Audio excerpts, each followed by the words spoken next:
কোনো একদিন পুঙার কামড়ে চুরি করতে গিয়ে ডাব, গাছে উঠে নিচে তাকিয়ে দেখি লাঠি হাতে মোর বাপ। বেরো আমার বাড়ি থেকে বেরো। প্যাদানি খেয়ে বাড়ি ছাড়লাম, জানি না কোথায় যাব।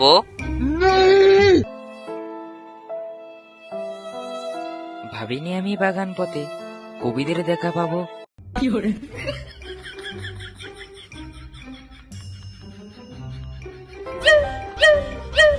তাদের সহিত সঙ্গ দিলাম।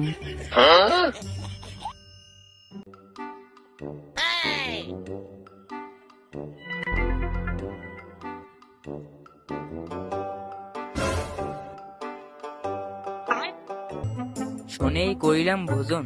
প্রিয়, আজকে আমার ভিডিওর বিষয় কবিদের বিশেষ আয়োজন। কে তুই ছোকরা, দাঁত গুলো বোকরা, কিসের জ্বালায় কেন এসেছিস গভীরে? পরে গেলে পাইছো না, আগে গেলে খাই বাগে। নাম কি রে তোর, কোথায় থাকিস, পরিচয় দে আগে। আমার সবাই গেদু বলে ডাকে, ভালো নাম হলো সুজন।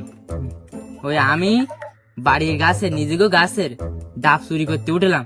তো আমার বাবা খুব কিপটে, ওই ডাব চুরি করতে উঠলাম, তা নামে দেখি বাবার লাঠি হাতে দাঁড়িয়ে দিয়েছে, দিয়ে তারা আবার এবার দিয়েছে আমার বাড়িতে। বাড়ি গিলিপরা আমার মারবে না। তারপরে ঘুরতে ঘুরতে বাগানের ভেতরে চলে আসছে। তারপর আপনাদের সাথে দেখা হয়েছে, আপনারা আমাকে ডাকলেন। তা আপনারা এরকম বইয়ের মতো করে কথা করছেন কে? পড়াশোনা করি না আমরা, আঁকি না কোনো ছবি, বুঝতে হয়তো ভুল করেছিস, আমরা হলাম কবি। বাহ বাহ, তাহলে তো বড্ড ভালো। তার জনাব, আপনার নাম কি? আমি কবি সুমেন্দ্র মন্ডলিয়া মহামুদ্দিন হাকিম।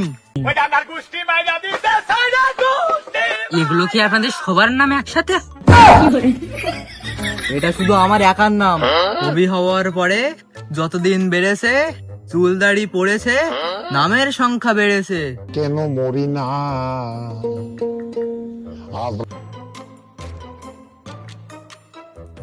মশারে কোথায়? এটা আমার 36,000 বছরের অভিজ্ঞতা। বুঝছো? তুমি ওখানে বসো। এইখানে ঘরেনি চাল পরিষ্কার করছে বাল।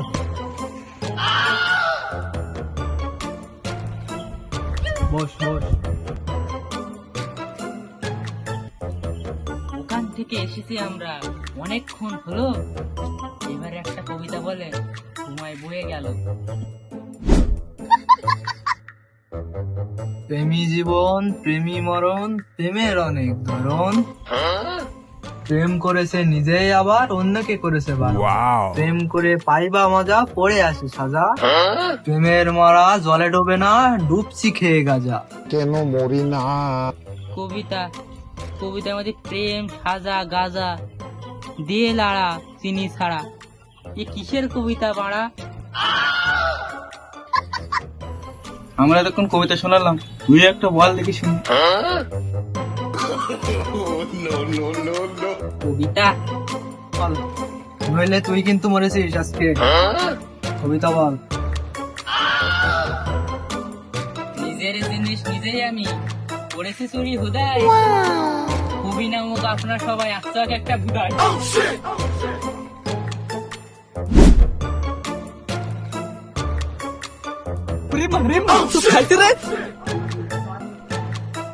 একবার যদি ধরতে পারতাম, বাঁচাতে পারতো না ওর বাপ, বেঁধে দিতাম একটা। কবিদের সাথে পাঙ্গা নিয়ে ঠাপ করেছে দুজন। সুপ্রিয় দর্শক মন্ডলী, আপনারা দেখলেন কবিদের আয়োজন।